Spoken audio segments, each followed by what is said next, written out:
Então, vamos analisar a súmula vinculante número 1 do Supremo Tribunal Federal, que foi aprovada em 30 de maio de 2007 e publicada no Diário da Justiça em 14 de junho de 2007. Vamos analisar a redação aí. Súmula vinculante número 1.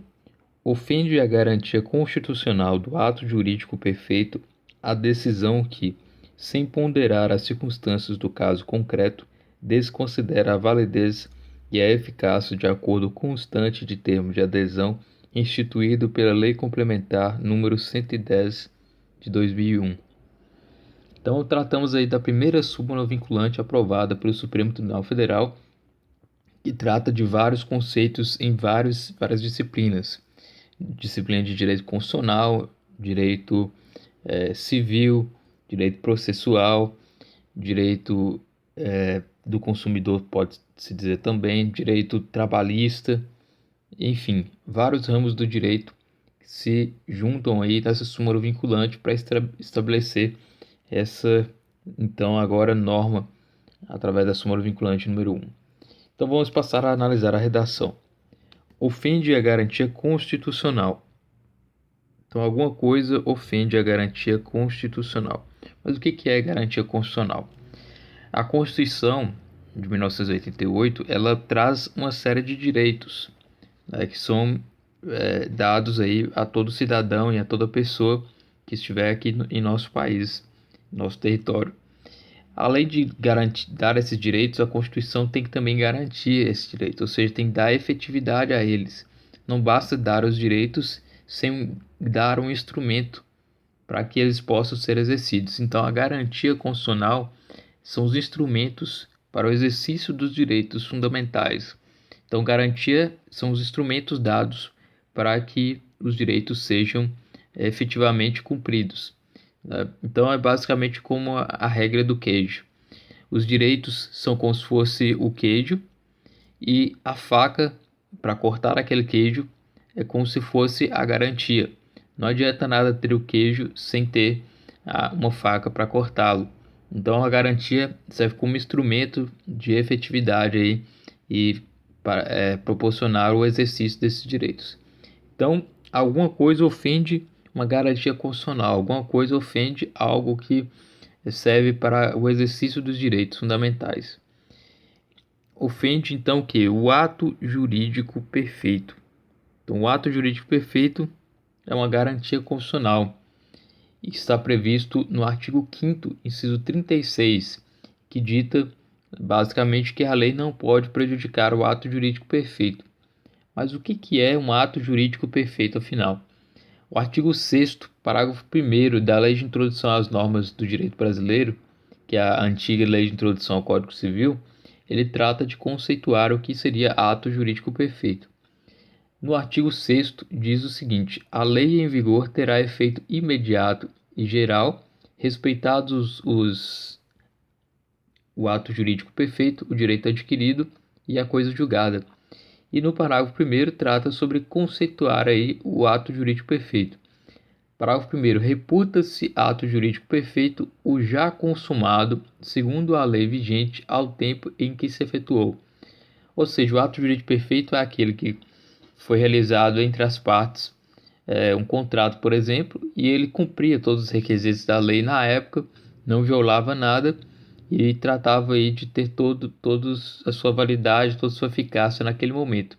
Então esse ato ele não pode ser prejudicado pela lei, ou seja, não pode vir uma lei e desconsiderar esse ato que em plena época que foi realizado era considerado como válido e, portanto, perfeito, cumprindo todos os requisitos.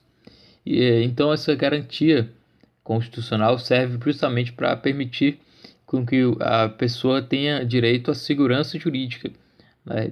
Não se pode, por exemplo, realizar um contrato e logo em seguida, em 2 semanas, em uma semana, esse contrato ser considerado inválido por uma nova lei. Então, fere a expectativa do direito, fere as relações individuais se uma lei intervir nessa relação já constituída e já plena em época de vigência da norma. Então, o ato jurídico perfeito é justamente essa possibilidade aí de não ser violado esse ato já realizado, já perfeito, conforme a lei vigente ao tempo em que se efetuou. Então, ato jurídico perfeito, então não pode ser ofendida a garantia constitucional do ato jurídico perfeito, ou seja, não pode ofender um ato que já foi realizado conforme a lei na sua época. A decisão, com a expressão decisão aqui, a súmula vinculante pretende dizer basicamente que abarca tanto a sentença quanto o acórdão de um tribunal superior, ou seja, é um recado aí do Supremo Tribunal Federal para o Judiciário, essa súmula vinculante número 1. É direcionada aos juízes e aos desembargadores e até ministros que essa decisão tem que ser observada aqui na súmula vinculante número 1 e que uma decisão que esses magistrados forem proferir deve observar aí a súmula vinculante número 1, especificamente nesse caso quanto à ofensa do ato jurídico perfeito. Então, a decisão que, sem ponderar as circunstâncias do caso concreto, como assim caso concreto?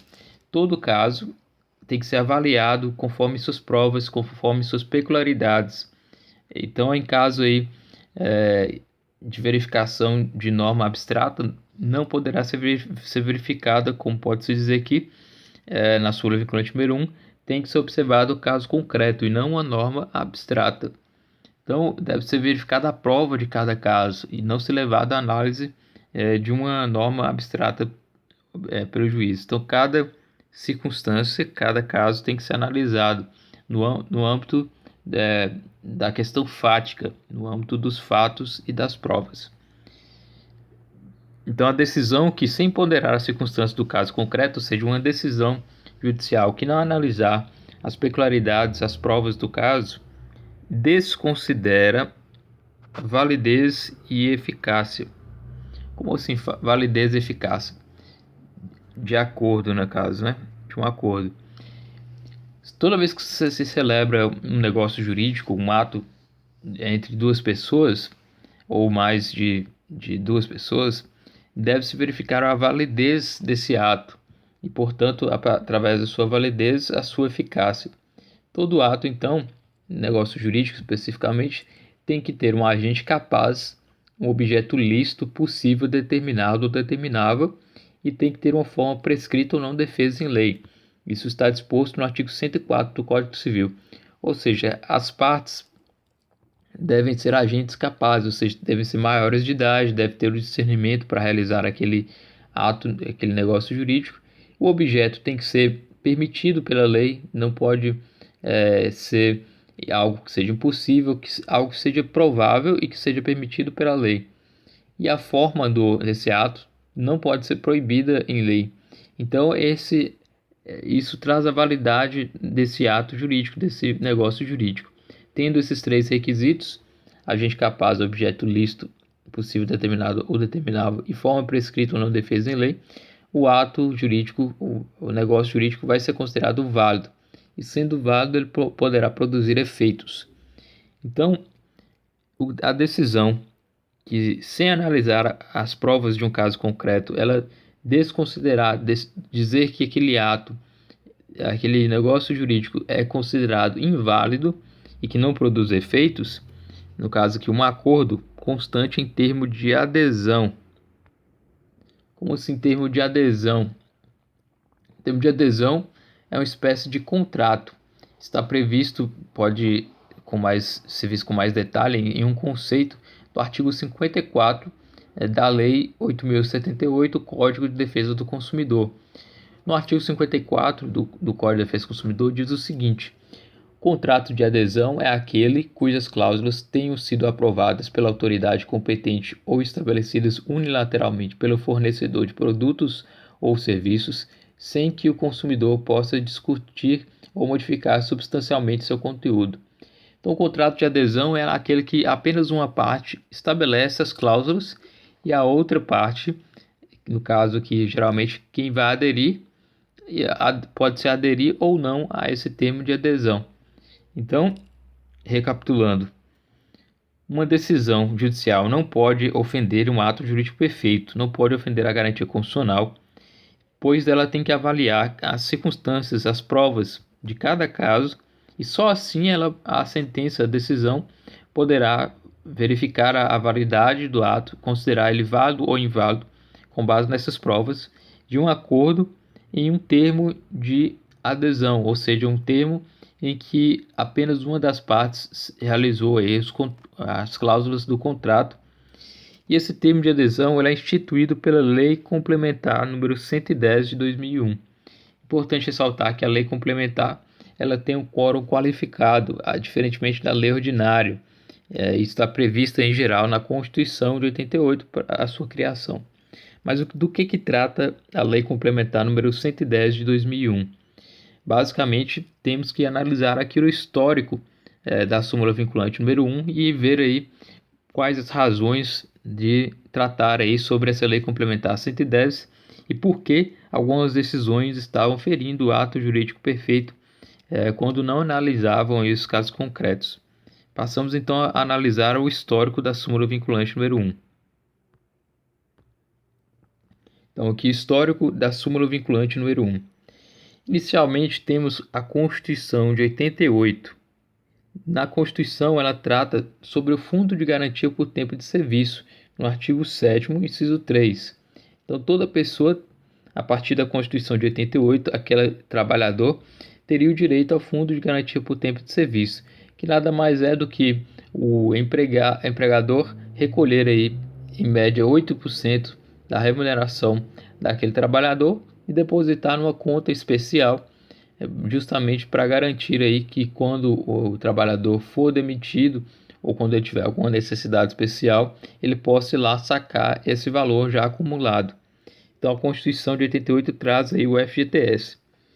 Ocorre que logo após a Constituição, e talvez um pouco até antes da Constituição de 88, havia uma crise econômica no Brasil e, portanto, tanto os índices quanto as questões financeiras do Estado estavam desreguladas. Então, gerava-se um certo caos econômico e, diante disso, surgiram aí dois planos econômicos expedidos pelo governo. O Plano Verão, de 1989, em janeiro, e o Plano Collor, de abril de 1990. Esses dois planos alteravam o índice para verificação de atualização do Fundo de Garantia por Tempo de Serviço. Do FGTS ele tem que ser depositado nas contas junto à Caixa Econômica, porém esses valores devem ser atualizados. É considerado aí um direito do cidadão e do trabalhador que esse valor do FGTS seja atualizado e quando ele for sacar ao ser demitido ou havendo alguma necessidade, esse valor seja correspondente aí ao valor da sua época, na época em que for sacar esse valor, e não o valor em que foi depositado naquele período anterior, historicamente. Então, o Plano Verão e o Plano Collor alteravam esse índice de atualização. Ocorre que, logo depois, com uma estabilidade maior da economia, após 1994 e depois do início do Plano Real, vários trabalhadores iniciaram ações judiciais, porque diziam que esses planos Verão e Plano Collor alteravam esse índice de atualização e correção monetária do FGTS de forma ilegal, de uma forma que prejudicava o trabalhador. Então, portanto, milhares de pessoas passaram a ingressar aí, visando reparar a atualização dessa correção monetária do FGTS. Então surgiu a Lei Complementar número 110, que a súmula vinculante número 1 trata justamente sobre essa Lei Complementar número 110. Em 29 de junho de 2001 foi apreciada e foi promulgada e, portanto, entrou em vigor. A Lei Complementar número 110 ela trata sobre as contribuições e também trata sobre o termo de adesão, de qual se verifica a súmula vinculante número 1. Qual a ideia dessa Lei Complementar número 110? É evitar as ações judiciais que já estavam sendo propostas em razão dos planos Verão e Plano Collor. Como várias pessoas, milhares de pessoas começaram a ingressar na justiça, pleiteando aí essa atualização correta, de acordo com o índice correto, o Estado decidiu criar a Lei Complementar número 110, estabelecendo aí um acordo, um termo de adesão, que seria fixado entre o trabalhador e a Caixa Econômica, visando aí receber esses valores, esses montantes que estavam sendo exigidos nas ações judiciais. Então, a proposta da Lei Complementar número 110 era um termo de adesão, o trabalhador aceitaria ou não, até o dia 30 de dezembro de 2003. E aí a atualização monetária ocorreria com complementos, né, no caso de 16% para o plano verão e 44% para o plano Collor. E esses valores seriam depositados em parcelas mensais. Então, essas atualizações, esses valores que o trabalhador iria receber iriam ser parcelados e ele iria desistir de qualquer ação judicial em curso. Se ele tivesse entrado na justiça contra a Caixa para receber esses valores, ele teria que desistir dessa ação e fazer um acordo judicial. Ou ele tendo o direito e ainda não tendo ingressado, ele iria abrir mão de entrar na justiça pleiteando aí esses direitos quanto aos índices monetários. Então, a Lei Complementar número 110 veio justamente tentar abarcar aí esses trabalhadores que foram prejudicados com essas mudanças de índice e tentar justificar através do termo de adesão. Ocorre que, apesar da Lei Complementar número 110, muitos trabalhadores ainda passaram a entrar na justiça pleiteando, dizendo que os valores dados aí para a Lei Complementar número 110 não eram os valores ainda justos e, portanto, eles entravam na justiça para reivindicar os valores justos, especialmente quanto ao plano verão, que a Lei Complementar dá ao cidadão 16%, quando vários consideravam que seria 42% de atualização aí de valor a ser recebido. Então, as várias pessoas passaram ainda a entrar na justiça e especialmente nas turmas recursais do Rio de Janeiro. Tanto é que foi elaborada o enunciado número 21 da turma recursal do Rio de Janeiro em 2003. Mesmo depois da Lei Complementar 110, em 12 de agosto de 2003, as turmas recursais do Rio de Janeiro fizeram o enunciado número 21. O que trata esse enunciado número 21? Vamos dar uma lida no enunciado número 21. Então, aqui o enunciado número 21 das turmas recursais do Rio de Janeiro. O trabalhador faz jus ao crédito integral, sem parcelamento e ao levantamento, nos casos previstos em lei, das verbas relativas aos expurgos de índices inflacionários de janeiro de 1989, 42%, e abril de 1990, 44%, sobre os saldos das contas de FGTS, ainda que tenha aderido ao acordo previsto na Lei Complementar número 110 de 2001, deduzidas as parcelas por venturas já recebidas. Aprovado em sessão conjunta, 12 de agosto de 2003. Então, o que esse enunciado número 21 dessa turma recursal do Rio de Janeiro diz? Que o trabalhador tem direito ao crédito integral, ele não pode ser parcelado, tem que ser pago tudo de uma vez e tem que ser feito aí no valor de 42% e 44% sobre os saldos das contas do FGTS. Então, não há um parcelamento, tem que ser integral e tem que ser o valor integral recebido aí sem parcelamento e sem a necessidade aí de ingresso necessariamente à Lei Complementar número 110 de 2001. Não precisa necessariamente aderir à Lei Complementar. Tenha ou não aderido à Lei Complementar, o trabalhador tem direito ao crédito integral sem parcelamento. Então, esse enunciado número 21 foi decidido e passou a valer lá no Rio de Janeiro, nas turmas recursais. E disso também continuou decorrendo, então, uma série de preceitos aí de uma insegurança jurídica, né? Algumas pessoas aderiam à Lei Complementar número 110, outras pessoas entravam na justiça ainda pleiteando seus direitos com o enunciado número 21. E acabou que, entrando na justiça e havendo a série de questões jurídicas, ocorreu o recurso extraordinário ao Supremo Tribunal Federal, que passou a decidir a causa. Então,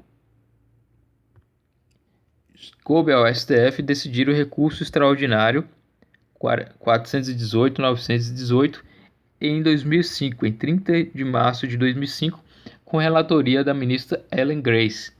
Então, nesse RE 418.918, coube ao Supremo Tribunal Federal decidir quais essas questões quanto ao Plano Collor, quanto às ações judiciais do Plano Verão também, e tudo relativo à Lei Complementar número 110 de 2001. Então, coube aí a ministra decidir isso. Então, vamos analisar um pedaço aí dessa decisão do recurso extraordinário 418.918. Aqui está o trecho. A superação da preliminar de vício procedimental ante a peculiaridade do caso, matéria de fundo que se reproduz em incontáveis feitos idênticos e que, na origem, túmulos recursais dos juizados especiais da Seção Judiciária do Rio de Janeiro, já se encontra sumulada. Inconstitucionalidade do enunciado número 21 das turmas recursais da Seção Judiciária do Rio de Janeiro, que preconiza a desconsideração de acordo firmado pelo trabalhador e previsto na Lei Complementar número 110 de 2001. Caracterização de afastamento de ofício de ato jurídico perfeito e acabado. Ofensa ao princípio escrito no artigo 5º, inciso 36 do texto constitucional. Recurso extraordinário conhecido e provido. Relatoria da ministra Ellen Grace. Recurso extraordinário 402.918. Julgado em 30 de março de 2005. Então, a ministra Ellen Grace, nesse julgado aí do recurso extraordinário 418.918, julgou como inconstitucional o enunciado número 21, que tratava de desconsiderar a Lei Complementar número 110, que dava aí ao trabalhador o direito de parcelar e de trazer aí parcela sobre essa atualização. O que acontece? A súmula vinculante ela é decorrente desse recurso extraordinário 418.918. Né? Então, voltando lá. Então, nessa decisão do recurso extraordinário 418.918, foi firmado pela ministra Ellen Grace que o enunciado 21 da turma recursal do Rio de Janeiro violava a Constituição, violava o ato jurídico perfeito. Por quê? Ele destratava um acordo já realizado e um ato jurídico perfeito, de acordo com a Lei Complementar número 110. Esse acordo firmado com a Caixa, ele não poderia ser desconsiderado, ele não poderia ser considerado como inválido por enunciado da 21 da turma recursal do Rio de Janeiro. Então, portanto, esse enunciado fere aí a Constituição, uma vez que desconsidera um ato jurídico perfeito.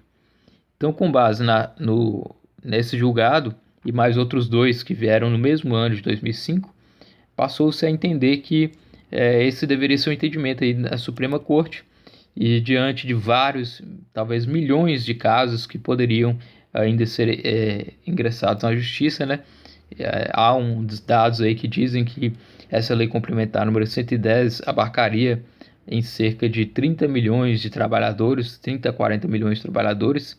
Então, portanto, a súmula vinculante passou a ter como base esse recurso extraordinário, que seria aí o caso, o Lynching Case, o primeiro caso que trata sobre o tema e que pacifica a questão toda. Logo depois, em 2006, foi editada a Lei 11.417, de 19 de dezembro de 2006, que regula aí a súmula vinculante, que trata sobre como é o procedimento de elaboração da súmula vinculante.